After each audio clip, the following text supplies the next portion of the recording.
Hi everyone, सभी का warm welcome है वाईटी योर इंग्लिश ट्यूटर पे।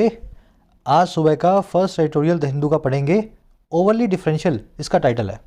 ये आर्टिकल लिखा हुआ है 2016 में की गई नोटबंदी को 2023 में सुप्रीम कोर्ट के द्वारा सही ठहराए जाने पे।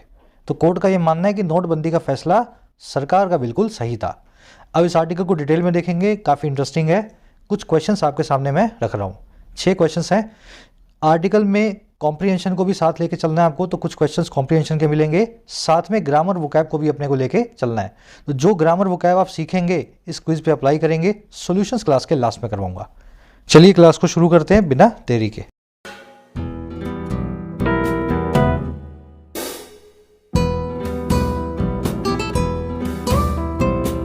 ऑलराइट, कह रहे जी ओवरली डिफरेंशियल। देखिए, डिफरेंशियल का मतलब होता है जो आपके सामने डिफर करे, और डिफर करने का मतलब क्या है? आपको रिस्पेक्ट दे, आपकी बात को मान ले, आपके लिए ओबीडियंट हो, आज्ञाकारी हो।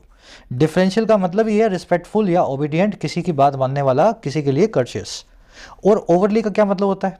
देखिए, ओवर का मतलब आप जानते हैं ज़रूरत से ज़्यादा, और ओवरली का मतलब है ज़रूरत से ज़्यादा वाले तौर पे। कह रहे कोई चीज़ किसी दूसरी चीज़ के लिए ज़रूरत से ज़्यादा ही डिफरेंशियल है, ज़रूरत से ज़्यादा ही ओबीडियंट या रिस्पेक्टफुल होकर के काम कर रही है। बात कर रहा है हमारी न्यायपालिका की।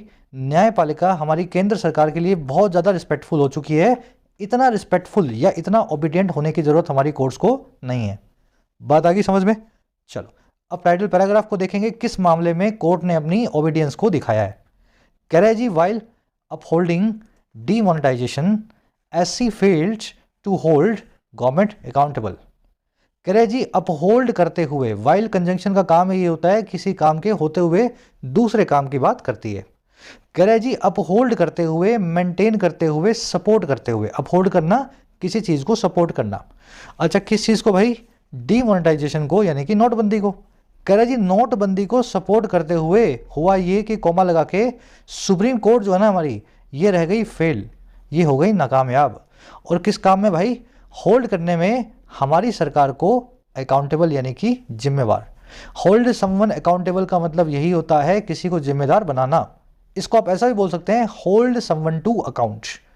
देखो डिफरेंस है थोड़ा सा, लेकिन दिमाग में बैठेगा तभी डिफरेंस आप कर पाओगे। यहां लिखा हुआ है होल्ड समवन अकाउंटेबल और होल्ड समवन टू अकाउंट, दोनों का मीनिंग एक ही है, लेकिन जैसे लिखे हुए हैं ना वैसे ही यूज होंगे। ऐसा नहीं लिख दोगे आप होल्ड समवन टू अकाउंटेबल, है ना? टू लगाया तो अकाउंट लगाना है, टू नहीं लगाया तो अकाउंटेबल लगाना है। इसका दोनों का मतलब ये किसी को जिम्मेदार ठहराना। सेंटेंस मेरे ख्याल से समझ में आ चुका है। सुप्रीम कोर्ट ने डिमोनेटाइजेशन को बड़े अच्छे से सपोर्ट किया है, लेकिन सपोर्ट करते हुए सुप्रीम कोर्ट नाकामयाब रही सरकार को उसकी कमियों के लिए जिम्मेवार ठहराने में। एससी आपका सब्जेक्ट है, सुप्रीम कोर्ट के लिए आया है, इसके आगे द भी लगाया जाना चाहिए था। फेल्ड इसकी वर्ब है। होल्ड अकाउंटेबल आप देख चुके हैं, जिम्मेदार ठहराने को बोलते हैं, इसको होल्ड समवन टू अकाउंट भी बोल सकते हैं। अब होल्ड करना, मेंटेन करना, सपोर्ट करना, किसी चीज़ को बनाए रखना। चलिए अब एक काम करेंगे, इस आर्टिकल की सारी वोकैब जो आप देख रहे हो ना भारी भारी, एक साथ मैं आपको दिखा देता हूँ ताकि आप इसको स्मूथली पढ़ सकें। और उसी के साथ में जिन प्यारे प्यारे स्टूडेंट्स ने ऐप को डाउनलोड नहीं किया है, वाईटी ऐप को डाउनलोड करो, आपकी अपनी ऐप है। फर्स्ट कमेंट में इसका लिंक रखा है इसी वीडियो के नीचे। ऐप पे आपको मिलेंगे courses for writing, SSC and banking. Writing course में डिस्क्रिप्टिव लिखना सीखते हो, यूपीएससी या किसी भी एग्जाम के लिए ऐसे summary, report, précis. Almost 60 to 80 hours का कोर्स है। अच्छे ढंग से करोगे तो इंडिपेंडेंटली राइट करना सीख जाओगे इन इंग्लिश। ये कोड लग रहा है, इसको लगा करके आप फ़ायदा ले सकते हैं आज मिडनाइट तक 475 में।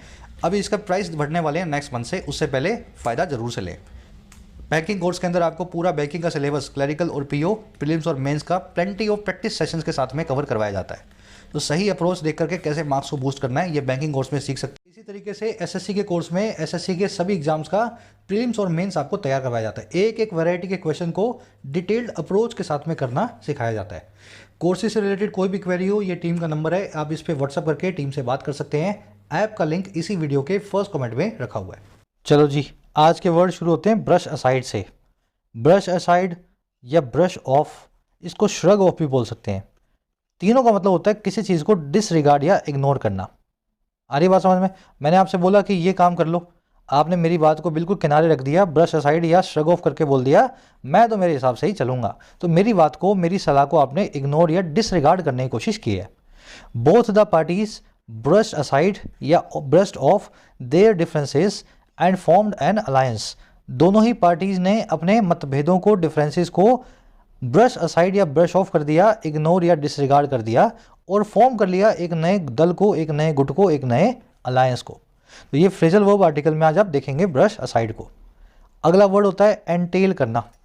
देखिए टेल का मतलब होता है पूंछ, और ये जो एन रूट आप देखते हैं इसका काम होता है किसी चीज़ को अपनी वर्ब फॉर्म में लाने के लिए। अगर आप किसी चीज़ को एंटेल कर रहे हैं ना तो उस चीज़ को आप अपनी पूंछ बना रहे हैं, और पूंछ क्या होगी, हमेशा आपके पीछे आएगी। आपके का मतलब है कोई भी जानवर, उसकी पूंछ हमेशा उसके पीछे आएगी। कभी ऐसा नहीं होगा कि जानवर उत्तर में जा रहा हो और पूंछ पश्चिम में जा रही हो। मतलब जिस जगह जो है आपकी बॉडी मूव करती है वहीं आपकी पूंछ भी आपके पीछे पीछे मूव करेगी। तो एंटेल करने का मतलब होता है किसी चीज़ को जरूरी या नेसेसिटेट कर देना कि वो होके ही रहे, है ना। मैं आपको एग्जांपल देता हूँ। Financial frauds entail harsh punishment इन इस्लामिक रिजीम्स। फाइनेंशियल फ्रॉड्स जो हैं एंटेल करते हैं, जरूरी बनाते हैं, नेसेसिटेट या रिक्वायर करते हैं बहुत ही कड़ी पनिशमेंट को इस्लामिक रिजीम्स में, ऐसे प्रशासनों में, ऐसे देशों में जहां इस्लाम का राज है। तो फाइनेंशियल फ्रॉड होगा ना तो एंटेल हो जाएगी अपने आप ही पनिशमेंट, पीछे पीछे अपने आप पूंछ की तरह पनिशमेंट आने ही वाली है। ऐसे इस वर्ड को आपको याद रखना, बता दिया मैंने कैसे बना हुआ है ना। चलिए अगला वर्ड है डिफर। कई बार मैं आपको बताता हूँ इस वर्ड के बारे में, इसके दो मीनिंग होते हैं। पहला मीनिंग है किसी चीज़ को आगे के लिए खिसका देना, डिले या पोस्टपोन कर देना। जैसे एसएससी ने एग्जाम को दिसंबर की जगह अगले साल की मार्च में लेने का सोचा तो एग्जाम को डिफर कर दिया। और दूसरा मीनिंग होता है डिफर का किसी को अपनी रिस्पेक्ट पे करना, किसी की बात को मानना। देखो दूसरा मीनिंग जब भी इस वर्ड का आएगा इसके आगे टू लगा होगा। हिंट मिल गई। अब ये टू दिख जाएगा तो वर्ड का सही मीनिंग आपको निकालना आ जाएगा। The government has deferred its plans to sell its stake in the Indian Railways. Government ने पोस्टपोन कर दिया है। अब देखो टू नहीं लगा हुआ ना, तो ये पोस्टपोन करने की बात कर रहा है। कह रहा है सरकार ने आगे के लिए खिसका दिया है, विलंबित कर दिया है अपने प्लान्स को जो है अपना हिस्सा बेचने के इंडियन रेलवेज के अंदर। तो अभी ना बेच के सरकार फिर कभी आगे जाकर के बेचेगी। अब दूसरा सेंटेंस देखो, politician should always defer to the needs and aspiration of the electorate. Politicians को हमेशा डिफर टू करना चाहिए, हमेशा पे रिस्पेक्ट करना चाहिए, और किसको, सभी नीड्स और एस्पिरेशंस को, अपने इलेक्टोरेट के, अपने मतदाताओं की इच्छाओं और ज़रूरतों पे ध्यान देना चाहिए। डिफर टू करना, किसी को रिस्पेक्ट पे करना, किसी की बात को मान लेना। चलिए अगला वर्ड है प्ले डाउन। ये दो फ्रेजल वर्ब्स हैं, एक है प्ले अप, एक है प्ले डाउन। अप का मतलब है ऊपर, डाउन का मतलब है नीचे। प्ले अप का मतलब है किसी चीज़ को सबकी नज़र में लाना, किसी चीज़ को चीख चीख कर सबको बताना कि देखो कितनी इंपॉर्टेंट चीज़ है। जैसे एक सेल्समैन करता है ना अपने प्रोडक्ट को, वो हमेशा प्ले अप करेगा। और प्ले डाउन का मतलब है बिल्कुल ही उल्टा, अपनी किसी चीज़ को कम सीरियस बताना, किसी चीज़ की इंपॉर्टेंस को कम कर देना। जैसे कि आप अपनी कमियों को, अपनी फॉल्ट्स को, अपने दुर्गुणों को प्ले डाउन करते हैं। आ रही ना बात समझ में। अच्छाइयों को तो प्ले अप करते हैं आप, और बुराइयों को प्ले डाउन कर देते हैं। तो ऐसे इन दोनों फ्रेजल वर्ब्स को याद रखना है। अब देखो जो प्ले डाउन है ना, इसका सिनोनिम है मेक लाइट ऑफ समथिंग। अब ये भी मेरे ख्याल से अंडरस्टूड है। लाइट का मतलब है हल्का, किसी चीज़ को हल्का बना देना। समझ गए ना, बताना किसी चीज़ को कि भाई ये तो ज़्यादा इंपॉर्टेंट है ही नहीं, उसको हल्का बना दोगे तो मेक लाइट ऑफ समथिंग कर दोगे। तो ये प्ले डाउन फ्रेजल वर्ब का सिनोनिम देखेंगे मेक लाइट ऑफ, आज जो है आर्टिकल में। Politicians try to play down his role in the scam. जो पॉलिटिशियन था उसने कोशिश की वो प्ले डाउन करे, वो हल्का बताए अपने रोल को, अपनी भूमिका को पूरे मामले में, पूरे स्कैम में।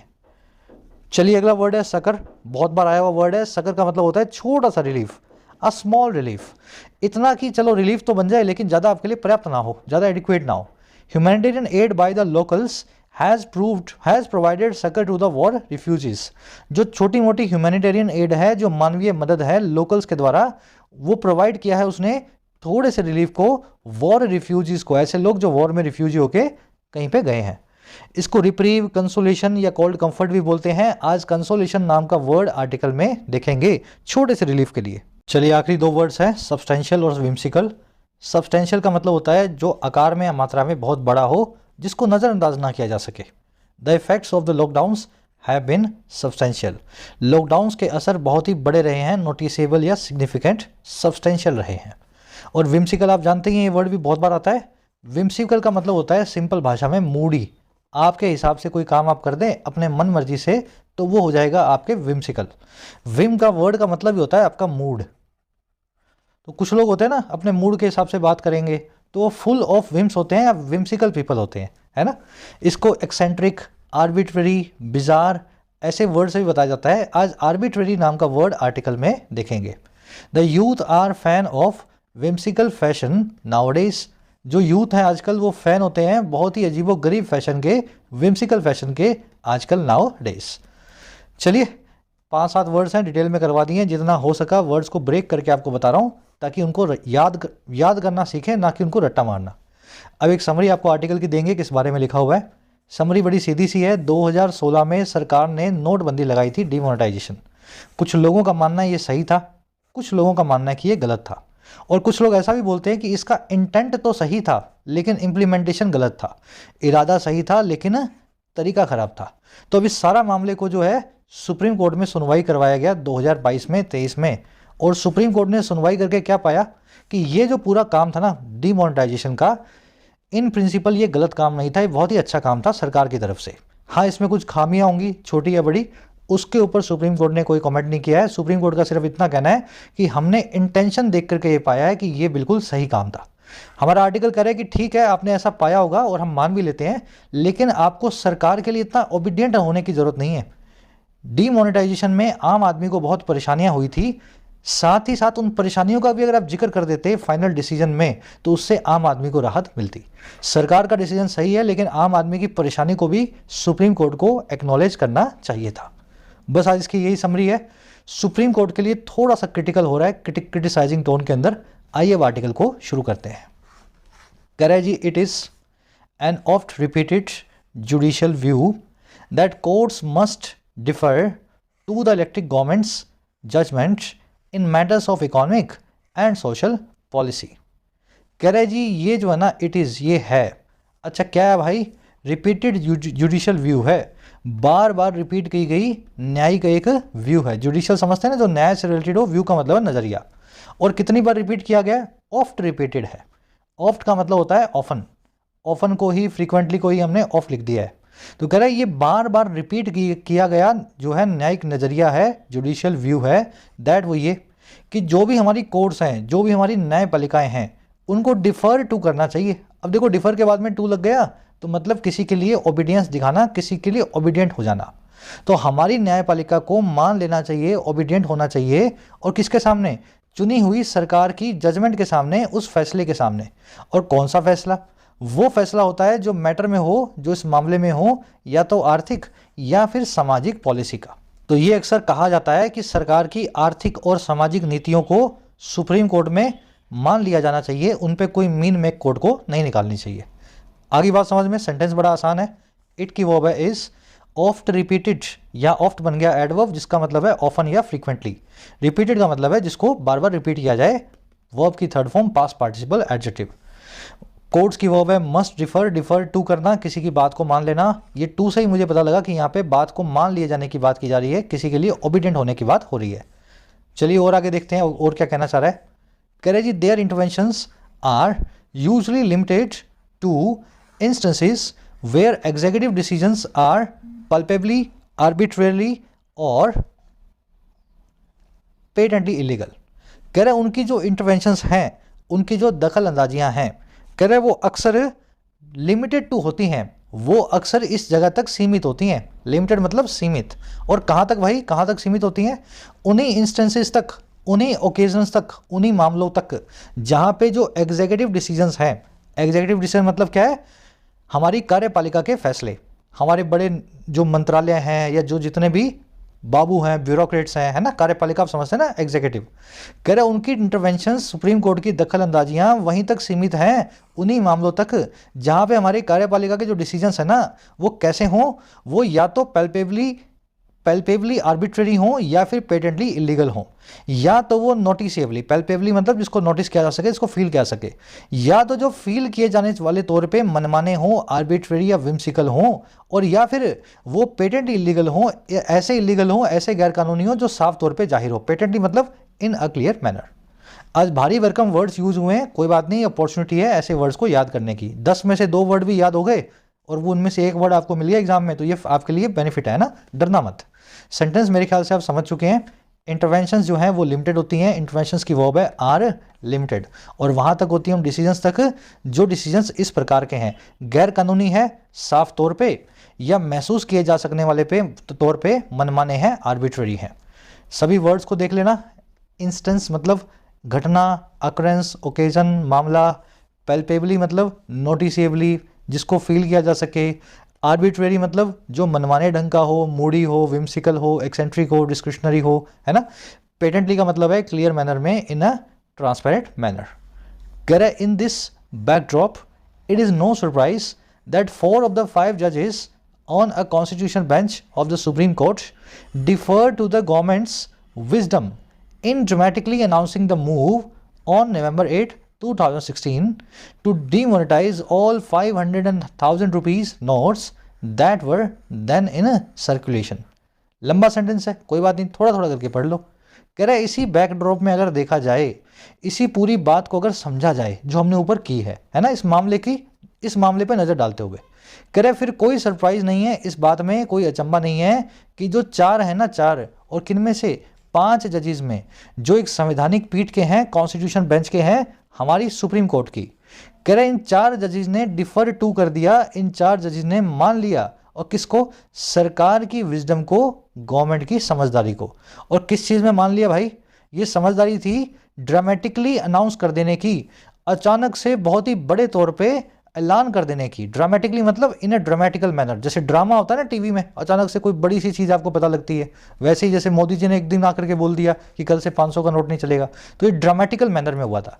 तो सरकार की उस विजडम को इन लोगों ने मान लिया, जो विजडम थी, जो समझदारी थी, ड्रामा करने वाले तौर पे अनाउंस करने की इस मूव को, इस हरकत को, जो हो गई थी 2 नवंबर 8, 2016 में, कि वो डिमोनेटाइज करेंगे, वो नोटबंदी करेंगे सभी के सभी 500 और 1000 रुपयों के नोटों की, और वही नोट जो वर थे उस वक्त सर्कुलेशन में, उस वक्त हमारे बाजार की नकदी में। अब आया सेंटेंस समझ में? लंबा है लेकिन आसान है। तो इस बैकड्रॉप को देखते हुए हमें इस बात में कोई सरप्राइज नहीं है कि सुप्रीम कोर्ट के 5 में से 4 जजेस का ये मानना है कि सरकार की विजडम बिल्कुल सही थी, सरकार का काम बिल्कुल करेक्ट था। इट की वर्ब है इज, 4 की वर्ब है डिफर्ड, है ना। एक्चुअल में 4 जजेस हो सकता है यहाँ पे, तो ये जजेस जिसने बाद में लिख दिया, तो पहले यहाँ नहीं लिखा, 4 of the 5 जजेस लिख दिया है ना, तो 4 यहाँ पे जज हैं, तो 4 जजेस की वर्ब है डिफर्ड। डिफर के बाद में टू लगा है, तो किसी की बात को मानने की बात हो रही है। ड्रामेटिकली का मतलब होता है सरप्राइजिंग मैनर में, एक ड्रामा में जैसे चीज़ें होती है ना अचानक से, ड्रामेटिक मैनर में। दैट आया है नोट्स के लिए, दैट की वर्ब है वर, क्योंकि नोट्स ही प्लूरल है, इसलिए दैट नाम के रिलेटिव प्रोनाउन ने वर्ब को भी प्लूरल रखा है अपने एंटीसीडेंट के हिसाब से। सर्कुलेशन का मतलब होता है बाजार में जो नकदी घूम रही है ना, आपकी जेब से मेरी जेब में और मेरी जेब से फिर आपकी जेब में, दैट इज कॉल्ड सर्कुलेशन। चलिए और आगे बढ़ते हैं। और क्या बोला सुप्रीम कोर्ट ने भाई? सुप्रीम कोर्ट कह रहा है the scope of judicial intervention was only to examine the decision making process, but the majority has given its uncritical endorsement to the process, terming it to be free of flaws। कह रहे supreme court से पूछा कुछ और था, उसने बता कुछ और दिया। कह रहा है जी जो स्कोप था ना, जो दायरा था, और किसका? जुडिशियल इंटरवेंशन का, न्यायिक दखल अंदाजी का। वे सुप्रीम कोर्ट को पूछाया गया है सब चीज़ों का, तो जो भी उनका दायरा था ना इस मामले में, कह रहा है वो था सिर्फ एग्जामिन करना, इस चीज़ को जांच करना कि जो डिसीजन मेकिंग प्रोसेस थी वो कैसे थी, इस डिसीजन को लेते हुए सरकार ने कितने अच्छे से डिसीजन को लिया था, है ना, उस प्रोसेस को इनको एग्जामिन करना था। कह रहा है लेकिन जो मेजॉरिटी है, जो 5 में से 4 जजेज हैं, वो दे चुके हैं, हैज़ गिव कर चुके हैं, और किसको? अपनी अनक्रिटिकल एंडोर्समेंट को, अपनी पूरी एंडोर्समेंट को, पूरे सपोर्ट को, जो अनक्रिटिकल है, जो बिना किसी क्रिटिसिज्म के है, बिना आलोचना के अपने सपोर्ट को दे चुके हैं, एंडोर्समेंट को, इस पूरी प्रोसेस को। और कैसे दिया इन्होंने? टर्म करते हुए, नाम देते हुए इसको, और क्या कि ये है टू बी बिल्कुल आज़ाद, फ्री, किसी भी फ्लॉज से, किसी भी कमी से। तो इनसे तो खाली ये पूछा था कि डिसीजन मेकिंग प्रोसेस देख के बताओ, वो तो इन्होंने देखी, साथ में इन्होंने ये भी बोल दिया कि हमने पूरी प्रोसेस देख ली है और हमारे हिसाब से तो पूरी प्रोसेस ही सही है और इसमें कोई कमियां नहीं है, इसमें एक भी आपको फ्लॉ नहीं मिलेगा। चलो सेंटेंस का स्ट्रक्चर देख लो। स्कोप की वर्ब है वॉस, मेजॉरिटी की वर्ब है हैज़ गिवन। मेजॉरिटी यहाँ पे बात कर रहा है एक कलेक्टिव नाउन को सिंगुलर टर्म में यूज करने की। अब देखो मैं बहुत भारी भरकम वर्ड यूज कर रहा हूँ, लेकिन जिसकी ग्रामर क्लियर है बेसिक, वो इसको समझ पा रहा होगा। कलेक्टिव नाउन सिंगुलर वर्ब भी लेते हैं, प्लूरल वर्ब भी लेते हैं। यहाँ सिंगुलर वर्ब ले रहा है क्योंकि सिंगुलर यूनिटी की तरह काम कर रहा है ना। टर्म करना यहाँ पे इसका मीनिंग होता है किसी को नाम देना, किसी को नेम, ब्रांड या लेबल करना। एंडोर्समेंट आप देख चुके हैं, किसी का सपोर्ट किसी चीज़ के लिए। अनक्रिटिकल का मतलब है जिसमें बिल्कुल भी क्रिटिसिज्म ना हो, जो बहुत ही कैजुअल सा हो। जब आप क्रिटिसाइज करते हैं किसी को तो आप क्रिटिकल होते हैं, आलोचना भरी टोन में होते हैं। जब आप क्रिटिसाइज नहीं करते हैं तो आप अनक्रिटिकल होते हैं, है ना। आप एकदम नॉट वेरी सीरियस टोन के अंदर बात करते हैं। चलो और आगे बढ़ते हैं। और क्या कह रहा है जी, कह रहा है it has upheld the government's power to demonetise notes without quantitative restrictions and accepted the claim that there was adequate consultation between the union government which initiated the proposal and the Reserve Bank of India और the RBI। कह रहे जी इसने बना के रखा है। अब ये इट कौन है भाई, ये इट कौन है, ये इट आया है मेजॉरिटी के लिए, 4 आउट ऑफ 5 जजेस के लिए। कह रहे जो जज की जो पूरी पीठ है, जो इसकी मेजॉरिटी है, उसने अपहोल्ड किया है, मेंटेन किया है, बना के रखा है। और किसको, हमारी सरकार की पावर को। और पावर किस चीज़ में भाई, पावर है डिमोनेटाइज करने की, नोटबंदी कर देने की। और किसको, किसी भी नोट को। और कैसे, बिना किसी क्वान्टिटेटिव रिस्ट्रिक्शन के। अब ये क्वांटिटेटिव रिस्ट्रिक्शन क्या होती है मैं आपको भी समझा दूंगा, अभी इसको आप समझ लो, कुछ भी समझ लो इसका मीनिंग, है ना, बाद में बताऊंगा तब जोड़ लेना। तो सुप्रीम कोर्ट ने ना बड़े अच्छे से सरकार की इस पावर को बना के रखा है। कोर्ट का कहना है कि सरकार के पास ये पावर हमेशा रहेगी नोटबंदी करने की, इस चीज़ के बिना, है ना। और इसी ने कोर्ट ने इस जो मेजोरिटी ने एक्सेप्ट भी कर लिया इस क्लेम को, इस दावे को, कि सर वहाँ पे एडिक्वेट कंसल्टेशन था, पर्याप्त रूप पे मंत्रणा हुई थी, बातचीत हुई थी, कंसल्ट किया गया था। और किन किन के बीच में, 2 चीज़ों के बीच में। पहली चीज़ है हमारी यूनियन गवर्नमेंट, जो कि है केंद्र सरकार, जिसने शुरू भी किया था इस पूरे प्रपोजल को, जिसने पूरा प्रपोजल जो है बनाया था नोटबंदी का। और दूसरी चीज़ है, एंड लगा के बता रहा है, the Reserve Bank of India, India का सेंट्रल बैंक। आगे बात समझ में। तो इसने दोनों ही पावर्स को सरकार की बना के रखा है। कभी भी सरकार नोटबंदी कर सकती है। और साथ में सरकार को ये भी इसने एक्सेप्ट कर लिया उसकी बात को भी, कि पूरी बातचीत करके सरकार ने इस नोटबंदी को करवाया था। यूनियन गवर्नमेंट और रिजर्व बैंक ऑफ इंडिया के बीच में बहुत सारी अच्छे से कंसल्टेशन के बाद ही इस मामले को अंजाम दिया गया। अब स्ट्रक्चर देख लेंगे सेंटेंस की। इट की वर्ब है हैज़ अपहेल्ड, मेजॉरिटी के लिए आया है, सिंगुलर वर्ब लगाई गई है। इट की दूसरी वर्ब है हैज़ एक्सेप्टेड। हैज़ यहाँ पे दूसरी बार नहीं लिखा गया है ना, रिपीट हो रहा है। क्वांटिटेटिव का मतलब है जो क्वांटिटी से, अच्छा क्वांटिटेटिव रिस्ट्रिक्शन क्या होती है बता देता हूँ आपको। जब सरकार नोटबंदी कर रही थी तो सरकार ने बाद में ये भी कर दिया था कि आप एक दिन में 10,000, 20,000, 50,000 रुपये ज़्यादा नहीं निकाल पाएंगे। तो क्वांटिटी पे रिस्ट्रिक्शन लगा दी थी सरकार ने। पैसा तो हमारा है, पड़ा हमारे बैंक में है, मतलब सरकारी बैंक में, लेकिन हमारे पैसे को दिन में 50,000 से ज़्यादा हम विड्रॉ नहीं कर पाएंगे। तो सुप्रीम कोर्ट का यही मानना है कि कितना भी नोटबंदी कर ले सरकार, क्वांटिटेटिव रिस्ट्रिक्शन कभी नहीं लगाएगी। ऐसा नहीं बोलेगी कि 5,000 रुपये से ज़्यादा नहीं निकाल सकते, कर लो नोटबंदी, लेकिन जब पब्लिक पैसा मांगे कोई क्वांटिटेटिव रिस्ट्रिक्शन उस पर नहीं होनी चाहिए, पैसा उसको हाथ के हाथ उसको दिया जाए। आगे ना बात समझ में, ये टर्म आपको मैं समझाना चाह रहा था। कंसल्टेशन की वर्ब है वॉज, यहाँ पे एक अनकाउंटेबल नाउन की तरह यूज किया गया। कंसल्टेशन का मतलब होता है बातचीत। विच आया है गवर्नमेंट के लिए, विच की वर्ब है इनिशिएटेड। चलो और आगे बढ़ते हैं। कह रहे जी what might seem distressing about the majority verdict is that it has made light of the enormous suffering of the people that demonetization entailed. कह रहे जी कौन सी चीज जो माइट सीम कर सकती है डिस्ट्रेसिंग, वो चीज जो आपको दिखाई दे सकती है स्ट्रेस में लाने वाली, तनाव देने वाली, डिस्ट्रेसिंग। और किस बारे में भाई, about the majority verdict, majority के वर्डिक्ट के बारे में। कह रहा वो चीज है इज, वो चीज व्हाट इज है दैट, वो ये कि इस सुप्रीम कोर्ट की जो मेजॉरिटी की जो बेंच है, इसने मेक लाइट ऑफ किया है। अब ये क्या होता है, प्ले डाउन करना, किसी चीज़ की सीरियसनेस को कम बताना। तो इसने सीरियसनेस को कम बताया है उस इनॉर्मस सफरिंग की, उस बहुत ही बड़ी सफरिंग तो आप जानते हैं ना, प्रताड़ना की, जो है हमारे लोगों की, ऑफ द पीपल की। और वही प्रताड़ना जिसको डिमोनेटाइजेशन ने एंटेल किया, कॉज किया, अपने पीछे पीछे अपनी पूंछ बना करके लाया। आगे बात समझ में। तो लोगों की जो परेशानी है ना, उसके ऊपर सुप्रीम कोर्ट ने कोई कमेंट नहीं किया। यही चीज़ जो है सबसे ज़्यादा डिस्ट्रेसिंग हमें दिखाई देती है। व्हाट की वर्ब है माइट सीम। अच्छा, इस पूरे क्लोज की वर्ब है इज। वो चीज जो हमें डिस्ट्रेसिंग दिखाई देती इज, वो है। आ रही बात समझ में। जो चीज हमें डिस्ट्रेसिंग दिखाई देती है इज, वो चीज ये है। तो ये जो चीज जो डिस्ट्रेसिंग दिखाई देती है, क्लोज जो है ना पूरा, इसकी वर्ब बन जाएगी इज नाम का वर्ब। इट की वर्ब है हैज़ मेड, इट आया है सरकार के लिए। मेक लाइट ऑफ करना, डाउन प्ले करना, किसी चीज़ को अंडर प्ले करना, है ना, कम सीरियसनेस दिखाना। डिमोनेटाइजेशन की वर्ब है एंटेल्ड, एंटेल का मतलब है किसी चीज़ को टेल बना के, पूंछ बना के पीछे पीछे ले आना, रिक्वायर या नेसेसिटेट करना। और क्या कह रहा है जी, कह रहा है जी while there are observations that recognise the possibility of hardship and that demonetization may have ultimately been a failure. These are limited by context to say neither individual suffering nor errors of judgment can be cited to invalidate the action. अब कह रहा है ऐसा नहीं है supreme court ने बात ही नहीं की, सफरिंग की बात तो की है। कह रहा है जहां पे ऑब्जर्वेशंस हैं ऐसी जो है कमेंट्स हैं सुप्रीम कोर्ट के द्वारा। सुप्रीम कोर्ट की ऑब्जर्वेशन क्या होती है, सुप्रीम कोर्ट के कमेंट्स होते हैं। दैट वो ये ऑब्जर्वेशन जो ये रिकॉग्नाइज करते हैं इस चीज़ को, उस पॉसिबिलिटी को, संभावना को जो है लोगों की परेशानी की, हार्डशिप की, सफरिंग की। और दैट वो ये कि डीमोनेटाइजेशन जो है वो मे हैव बिन रहा होगा आखिरकार, यानी कि अल्टीमेटली एक नाकामयाबी, एक फेलियर। कह रहा है इस दोनों तरह की ऑब्जर्वेशन हमें सुप्रीम कोर्ट से मिले हैं कि लोगों को परेशानी भी हुई होगी थोड़ी बहुत तो, और हो सकता है डिमोनेटाइजेशन अपने आप में एक नाकामयाबी हो।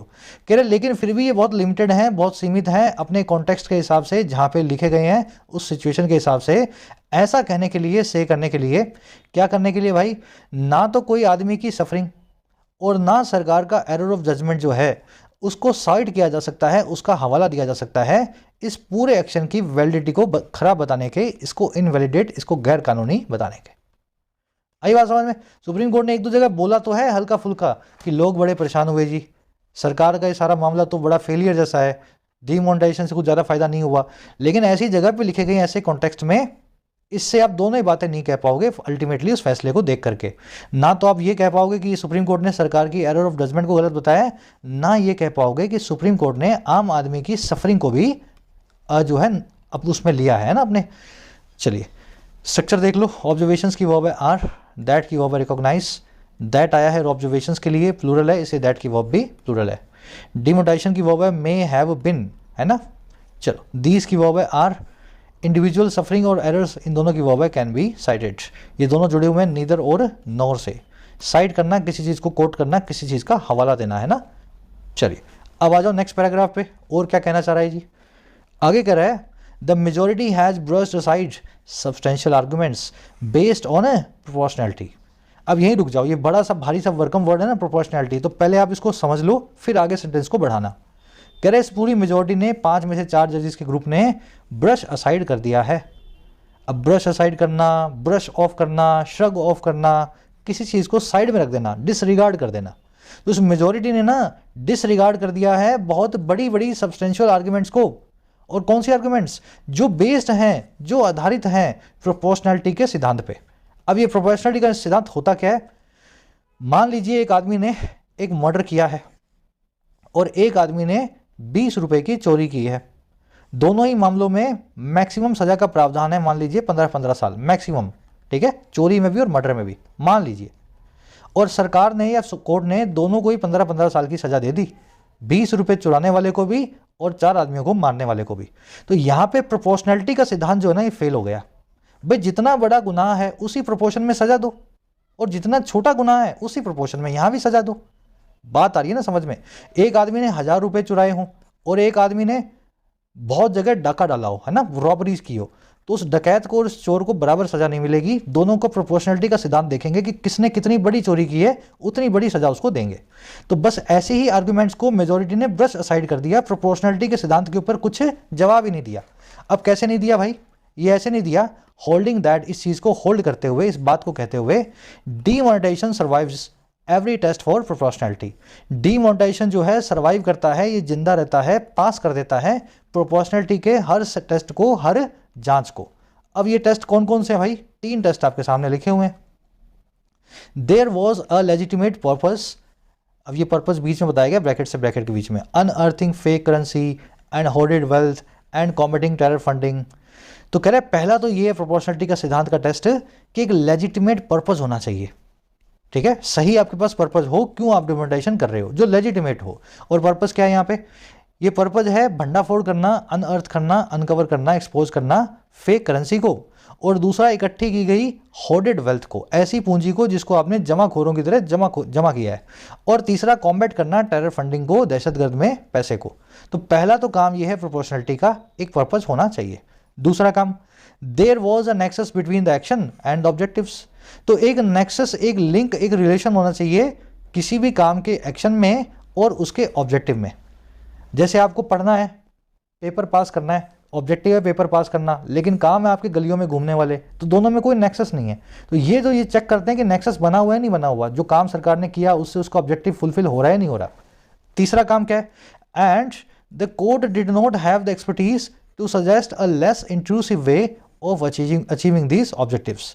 कि कोर्ट के पास कोई एक्सपर्टीज नहीं थी, कोई ऐसी पारंगतता नहीं थी, कोई ऐसा स्किल नहीं था कि वो सजेस्ट कर सके एक इससे भी कम इंट्रूसिव वे को, इससे भी कम इंट्रूजन करने वाले अनवेलकम तरीके को, जो है इन ऑब्जेक्टिव्स को अचीव करने का।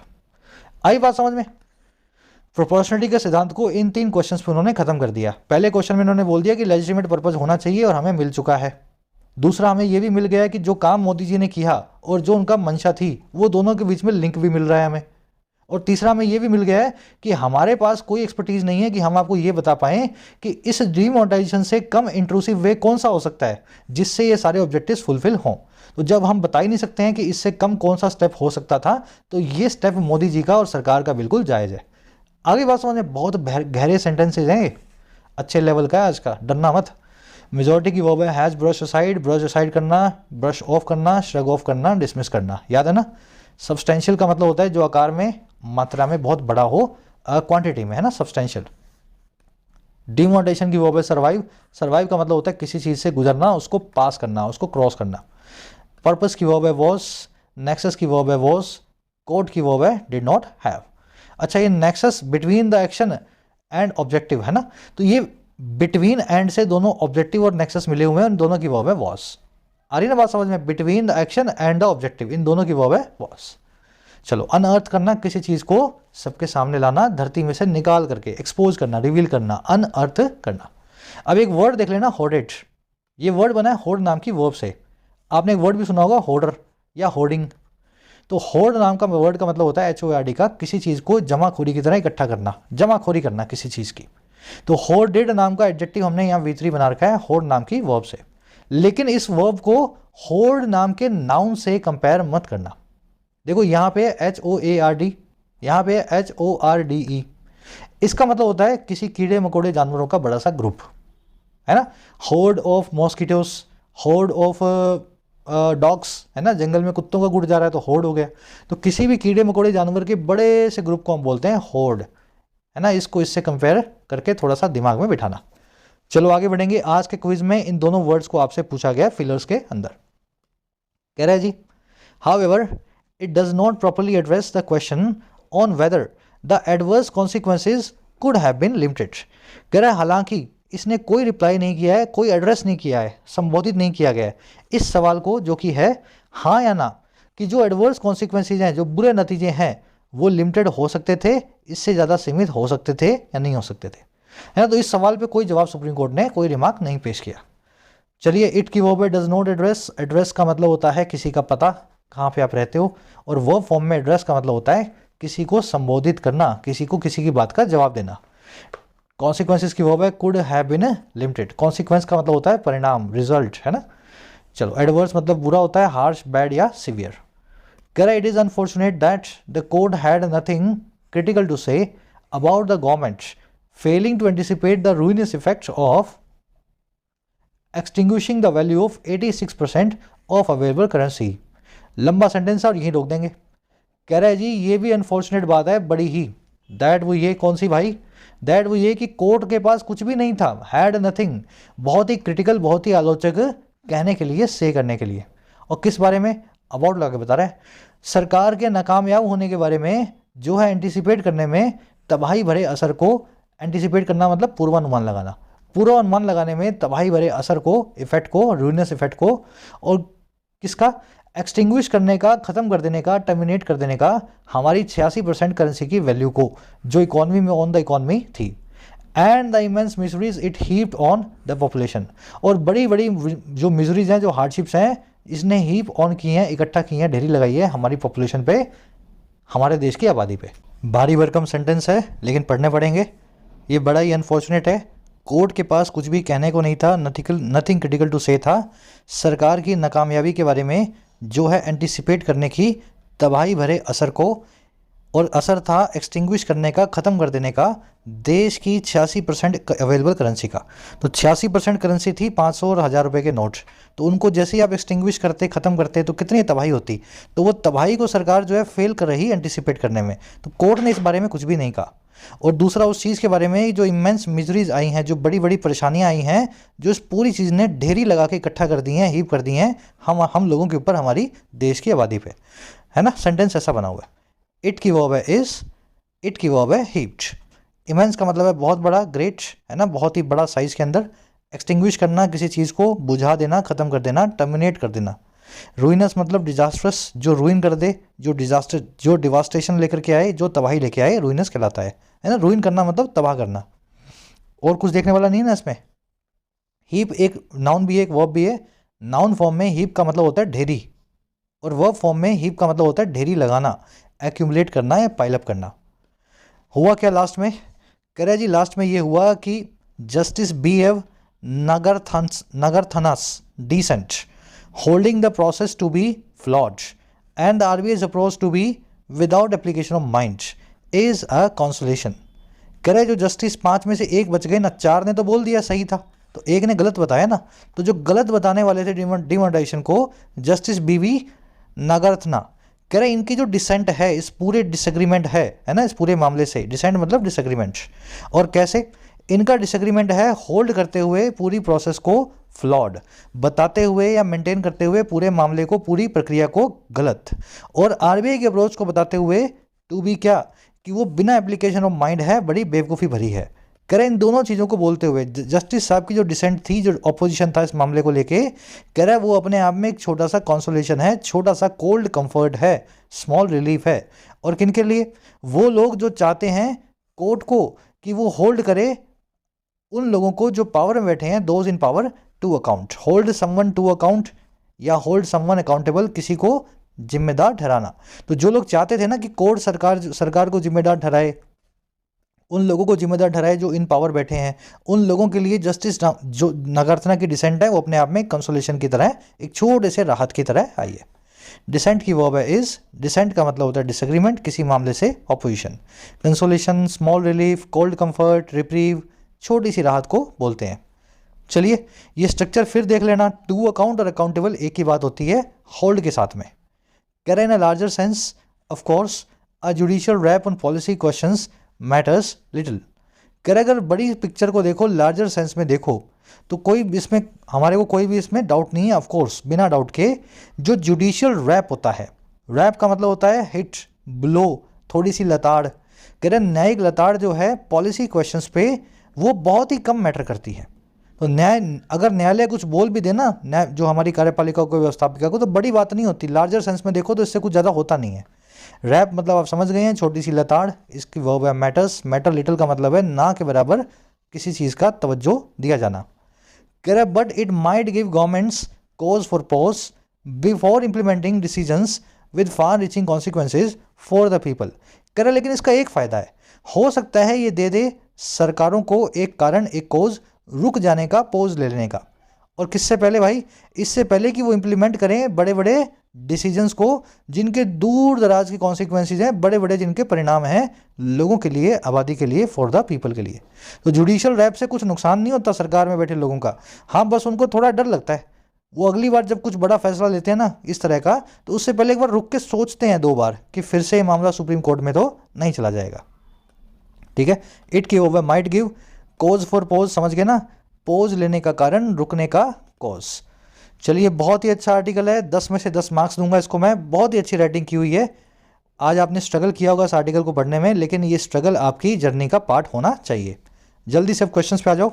फर्स्ट क्वेश्चन में आपसे पूछा गया है which of the following factors is not a part of the proportionality test with respect to the scrutiny of the Supreme Court into the centre's demonetisation move. इनमें से कौन सी ऐसी चीज है जो प्रोपोर्शनलिटी टेस्ट का हिस्सा नहीं है और कौन सा प्रोपोर्शनल टेस्ट? वो जो सुप्रीम कोर्ट ने अपनी स्क्रूटनी के दौरान लगाया है सेंटर के डीमोनेटाइजेशन प्रोग्राम में। ये नहीं है, ये नहीं है, ये नहीं है, ये नहीं है, बिल्कुल मेंस लेवल का क्वेश्चन है, करो कोशिश। ठीक है, कमेंट में आंसर डाल रहा हूँ, फर्स्ट कमेंट में हिंट के साथ में, इसी वीडियो के फर्स्ट कमेंट में चले जाओ, लेक्चर के आंसर आपको मिल जाएगा। पहले अपना निकाल लो, और वो आंसर निकालना है जो आप तुक्का मार के नहीं अपनी समझदारी से निकाल पाए, है ना। सेकंड में अगेन ये भी अच्छा क्वेश्चन है, in what instances judicial interventions are considered valid and necessary. कौन से इंस्टेंस में, कौन सी घटनाओं में न्यायिक जो इंटरवेंशन होती है, न्यायपालिका का जो दखल होता है, उसको वैलिड और नेसेसरी माना जाता है? वो वाले मैटर्स जो फॉरेन पॉलिसी से रिलेटेड है, या वो वाले मैटर्स जो इकोनॉमिक डिसीजंस हैं बड़ी बड़ी वैल्यू के, या वो वाले मैटर्स जो विम्सिकल पॉलिसी डिसीजंस कहलाते हैं, या वो वाले मैटर्स जो हमारे देश की संप्रभुता और एकता के लिए बने हैं, सोवेनिटी और यूनिटी के से रिलेट करते हैं। तो आपने अच्छे से आर्टिकल पढ़ा होगा, तो सेकंड वाला कंपैरेटिवली इजी है। चलो आ जाओ थर्ड पे। आपको यहाँ पे होड़ और होड़ में से सही वर्ड को चूज करना है। ऑफ कोर्स आप कर पाएंगे, दोनों वर्ड्स आप ऑलरेडी जानते हैं। फोर्थ में पूछा है मेक लाइट ऑफ ईडियम का क्या मीनिंग होता है। ऑफ कोर्स इस लाइट वर्ड से आपको आइडिया मिल चुका है इसका मीनिंग निकालने में। पांचवें में पूछा है ऐसी चीज जो बहुत ही मूडी और डिस्क्रिशनरी हो अपने डिस्पोजिशन में। डिस्पोजिशन का मतलब होता है मिजाज। तो जो चीज अपने मिजाज में बहुत मूडी और डिस्क्रिशनरी हो उसके लिए कौन सा वन वर्ड यूज करते हैं। तो 3-4 आपको करवाए हैं, कोई भी एक लिख दोगे आंसर बन जाएगा।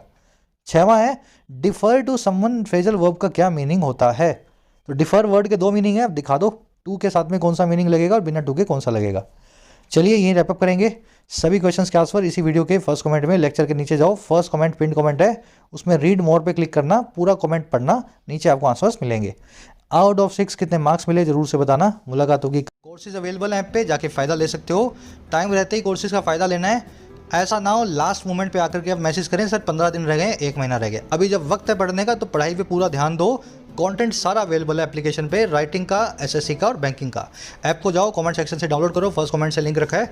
कोई भी क्वेरी हो, ये नंबर है व्हाट्सएप का, टीम से आप मैसेज करके बात कर सकते हैं व्हाट्सएप पे।